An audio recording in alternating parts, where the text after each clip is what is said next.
Hi, my name is Leah Jubilee, and I'm a huge sci-fi nerd. I know that's not particularly popular. I know that's not particularly popular right now, but I read it, I read it, I breathe it, I watch it, I live it, I love it. It's great. And I happen to think that together we can change the world's perception on sci-fi. If only you start right here. I get it. For a lot of you, sci-fi is intimidating. You get 6 pages in and all of a sudden you're trying to understand the physics of a wormhole that doesn't even exist. I get it. But the truth is that not all sci-fi is like that. In fact, relatively very little sci-fi is actually like that. We call that hard sci-fi, and it's its own genre, kind of like high fantasy. If you're looking for an intro into sci-fi, these are 5 gateway drugs that you definitely need to try. Number 1. I have a joke for you. What do you get when you cross a lightsaber with an iambic pentameter? Pentameter. Shakespeare, Star Wars.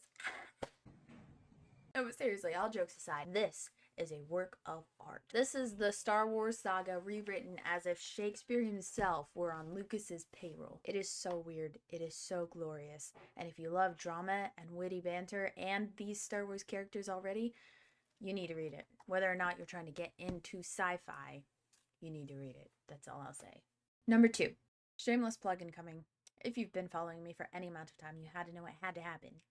Technically Not Dead is the first book in the Basilisk trilogy, and you do not need a degree in astrophysics to read it. I promise. I don't have a degree in astrophysics. If I can read it, you can read it. This book is perfect for readers who like their fiction a little bit psychological, a little bit twisty, and a little cyberpunk.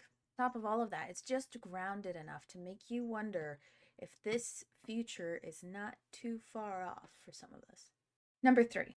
Journey to the Center of the Earth is more of a pseudo sci-fi than anything else. It's very gentle sci-fi. It's more like an adventure than anything, because when you think about it, it's really just a Victorian professor waiting to see what happens if you climb into a volcano. Except what he doesn't find is lava, and he does find weird dinosaurs and a lot of danger. Yes, it's Jules Verne. Yes, a lot of people have a lot to say about Jules Verne. I happen to really enjoy this book. I think it's super interesting. I think it was kind of groundbreaking.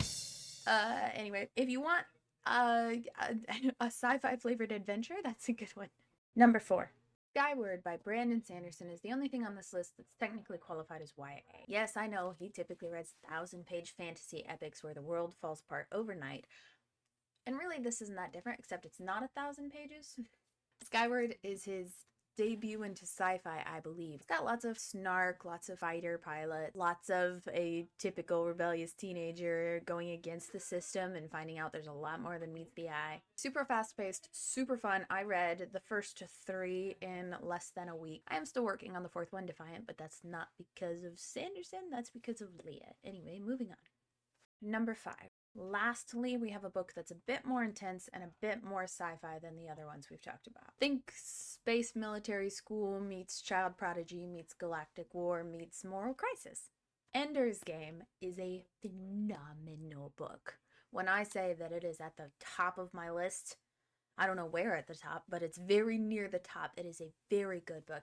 If you struggle with children in peril like I do, it might be a book to wait on or to never read. But if you're willing, I think you should try to read Ender's Game by Orson Scott Card. It's iconic for a reason. It's gripping. The story is easy to follow, even if sometimes the gravity gets a little confusing. But that's what's part of what's so interesting about it, is Orson Scott Card's ability to keep you in place when you're reading it. It's insane. I could nerd out about it forever. But if you're planning on reading all 5 of these books and you're putting them in an order to read, probably put this one last so that you have your space legs when you get around to it.